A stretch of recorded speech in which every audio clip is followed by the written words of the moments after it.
sa mga batang manonood. GMA News and Public Affairs.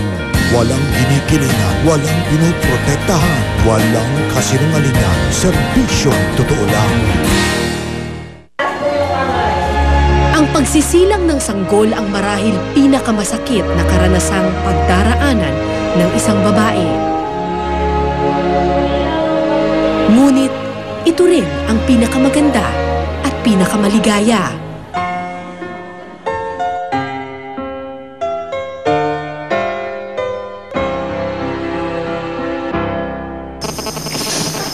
Pero may ilang mga babae na hindi ganito ang karanasan.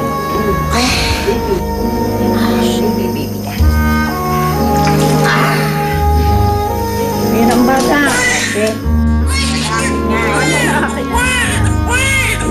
Paglabas kasi ng bata, ibang ina na ang kukuha.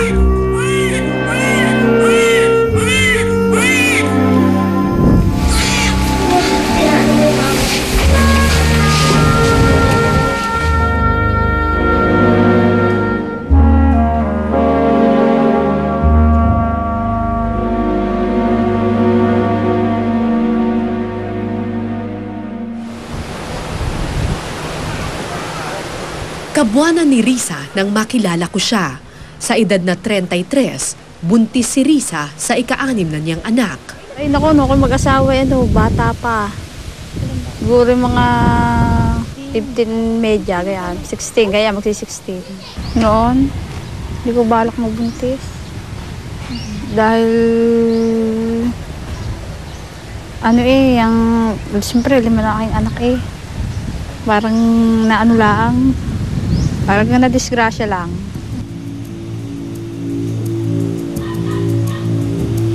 Pero imbis na biyaya, problema ang tingin ni Risa sa batang kanyang dinadala.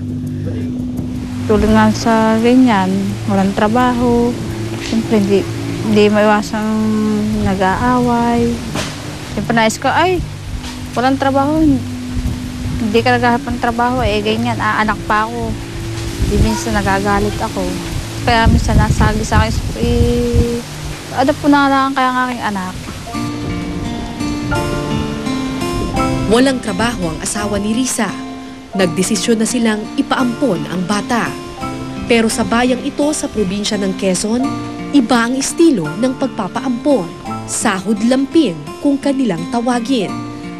Pagkalabas kasi ng bata sa sinapupunan, nakaabang na ang bagong magulang. Pagkaanak po, binibigay na namin sa kanila, tapos aalis na sila. Yun na po yung sahod lampin namin tinatawag kasi direktahan pong iaabot na namin yung baby sa kanila. Pagkalabas doon sa ano. Pagkalabas sa nanay, opo, sasakurin na ng lampin. Opo, di bihis po, babaluti na. Inaabot na po namin, aalis na sila. Hindi na niya makikita yung baby niya? Hindi na po. Mahigit 3,000 na ang naipaanak ni Aling Nelia bilang kumadrona. Daan-daan na rin daw ang mga batang pinasahod lampin niya. Aniya sa sahod lampin, sadyang di na nila pinapahawakan o pinapakita man lang sa tunay na ina ang sanggol na kanyang isinilang. Hindi na po. Parang direktahan na po. Dire-diretso na po yung kukuhanin nila yun. Kaya bagong opo, nanay. opo. Para sila na yung kikilalanin Opo, niya. yun. Para mas maganda yung Banding. yan. Yung banding nila. Para pag Parang hindi na nakadikit. Ano yan? Hindi na po nakadikit doon sa tunay na nanay. Di ang banding na andun na po sa kukuha. Hindi na bago ang sahod lampin. Matagal na raw itong kalakaran. Katunayan, mismo si Risa, ipinasahod lampin rin ng sariling ina. Ngayon, tila umuulit ang tadhana. Si Risa naman ngayon ang magpapaampon sa kanyang bunso. Pero may kondisyon. Paampon ko, pag babae. Kasi marami na akong anak na babae 4 na yun. Pag lalaki naman, ayaw ng mga mister. Sa kabilang dulo ng riles, may isang babae pa raw na nagdadalang tao. At tulad ni Risa, sahod lampin rin ang balak niya.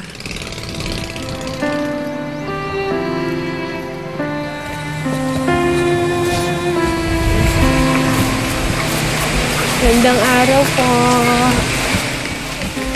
Isang babaeng may kalong na bata ang sumalubong sa akin sa bungad ng kubo. Pero hindi pala siya ang nagdadalang tao, kundi ang bata sa kanyang tabi. Ilang months ka ng buntis? Kayong nanaw. Sa murang edad na 16, buntis na si Jenny Lynn. Grade 1 lang ang tinapos ng bata. Nang magdalaga, ipinagkasundo siya ng ina sa isang lalaking lubhang mas matanda sa kanya. Napunta po siya dito. Sinabi po sa nanay ko na pamumulong na daw po kami. Gusto mo ba yung lalaki? Hindi rin. Anong reaction mo nung sinabi ipapamulong ka doon? Wala. Hindi na ho ako nakaimik nun. Kasi po sila na po nag-usap yung nanay ko po. Pumayag ka na lang. Mayag na lang po ako sa desisyon nila. Pero inabuso lang ng lalaki si Jenny Lynn, binuntis at iniwanan. November 3. Naririnig? Parinig? Mahina. Pero hindi Pero ba high risk ang pregnancy kapag mga 16 years Eh old? di, ma'am, ganun. May posibilidad pong gayon, pero sa size naman ng tiyan niya ay katamtaman lang ang laki ng baby. Oo, kasya pa siya. Malusog daw ang bata. Ang problema, wala naman silang pambayad sa kumadrona. 1,500 pesos ang singil ni Aling Nelia. Kaya labagman sa kalooban ni Jenny Lynn, ang sanggol na kanyang dinadala, ipapasahod lampin. Malay natin kabuwanan na. Mamaya-maya yung mga anak po, saan po ako kukuha ng pambayad ng midwife, pambayad ng sa school na hospital po, mga gamit po'y wala.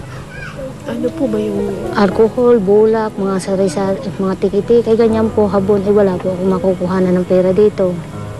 Walang trabaho nga po kami mag-asawa. So, babayaran na lang yun ang aampon? Opo. Ano pa po? May bibilin pa po iba? Wala na, mga alcohol lang. Alcohol? Tsaka yung bibigyan yung Bulak. yung pampalakas ng pagkain ng ina. Bibigyan ng pera? Oo. Magkano po yun? Ay sabi po, libo daw binibigyan. Huwag daw ako pumayag na kung hindi ako bibigyan ng mga 5,000, ganyan.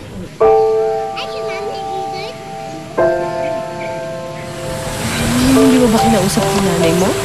Kinausap ko din po. Sabi ko po, kung pwede po, hindi na nyo ipampon yung bata kasi po kakaawa naman po. Sabi wala magagawa anak kasi ganun na ang buhay natin. Ako nagtitinda lang ng gulay, sapat na kinakain natin. Nagtitinda lang ako ng gulay. Kaya po sabi, ipampon daw po muna yung bata.